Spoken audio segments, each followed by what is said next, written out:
আজ বৃহস্পতিবার ২৬শে অগ্রহায়ণ ২০২৪ সালের ১২ই ডিসেম্বর। মীন রাশি, মীন লগ্ন, পাইসিস সাইনের জাতক জাতিকাদের দিনটি মধ্যম প্রকৃতির অতিবাহিত হবে।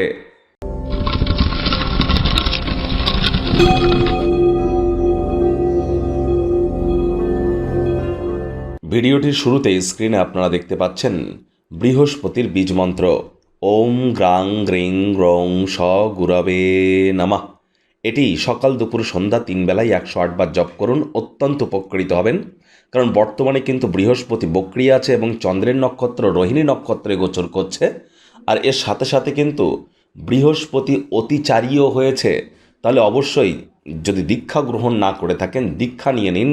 জন্মগুরু, শিক্ষাগুরু, দীক্ষাগুরু, এই ৩ গুরুর প্রাপ্তিতেই কিন্তু আমাদের জীবন ধন্য বা ধন্যা হয়ে ওঠে। আজ নিরামিষ খাদ্য খাবার খান, মদ মাছ মাংসে আহার যেন করবেন না, তামসিক আহার করবেন না, হলুদ রঙের বস্ত্র পরিধান করুন, লাভান্বিত হবেন। পারলে আজ আপনারা প্রত্যেকেই কিন্তু নাম্বার 3কে ইউজ করতে পারেন, এটি আপনাদেরকে বহুলাংশে উপকৃত করবে। ভাগ্য মিটার আজ আপনাদের বলছে 5.5 আউট অফ 10, ভাগ্য আপনাদের অনুকূলেই থাকবে। তবে স্বাস্থ্য, প্রেম, দাম্পত্যই কয়েকটি ব্যাপারে আপনাদেরকে একটু সাবধানতা অবলম্বন করেই চলতে হবে। কায়িক পরিশ্রমের কারণে শরীরে ক্লান্তি আপনারা অনুভব করতেই পারেন। ওজন বুঝে ভোজন গ্রহণ করুন। রাস্তাঘাটে সাবধানে গাড়ি ঘোড়া চালান। কোনো প্রকার নেতিবাচক অনুভূতির আশ্রয় ভুলেও যেন গ্রহণ করবেন না। হতাশা কিন্তু আপনাদেরকে গ্রাস করতেই পারে। অর্থগত ব্যাপারে আয় ইনকাম বাড়বে, তবে খরচও কিন্তু একটু বাড়তে চলেছে, যার কারণে সঞ্চয় ঘাটতি পড়তে পারে। চাকরিজীবী যারা আছেন তাদের অফিসের পরিবেশ এক প্রকার বেশ। বস কলিগদের সাথে ভাব ভালোবাসা বাড়বে। কর্মে গতি অনুভব করবেন। নিজের মেধা, দক্ষতা, ট্যালেন্টের দৌলতে প্রশংসার পাত্রপাত্রীও আপনারা হতেই পারেন। রাজনীতিবিদ যারা আছেন জনসংযোগ বৃদ্ধি করতে পারলে সমাজে আপনাদেরও পপুলারিটি ইনক্রিজ করবে।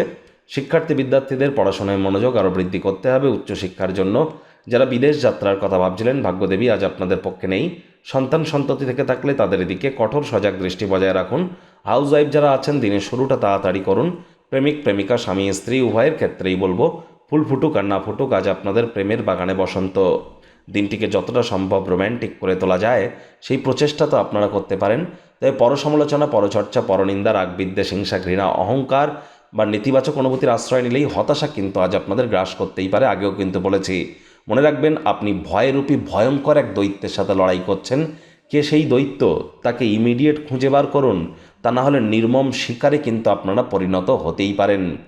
আজ পরিবার পরিজনদের উপরে জোর করে নিজের মতামতকে যেন জাহির করবেন না। বয়স্ক মানুষজনেরা যদি কোনো সমস্যায় পড়েন তারাই কিন্তু আপনাদের সাহায্যে এগিয়ে আসবে, তাদের প্রতি কৃতজ্ঞতা জ্ঞাপন করুন। অকৃতজ্ঞ হলেই কিন্তু মারাত্মক ক্ষতি আপনাদের হতেই পারে। অভিজ্ঞ ব্যক্তিবর্গদের কাছ থেকে দরকারি পরামর্শ গ্রহণ করুন। ভবিষ্যতের পরিকল্পনাগুলির পুনর্মূল্যায়ন করবার চেষ্টা করুন। শত্রুপক্ষ, বিরোধী পক্ষ আজ কিন্তু একটু হলেও শক্তিশালী থাকছে।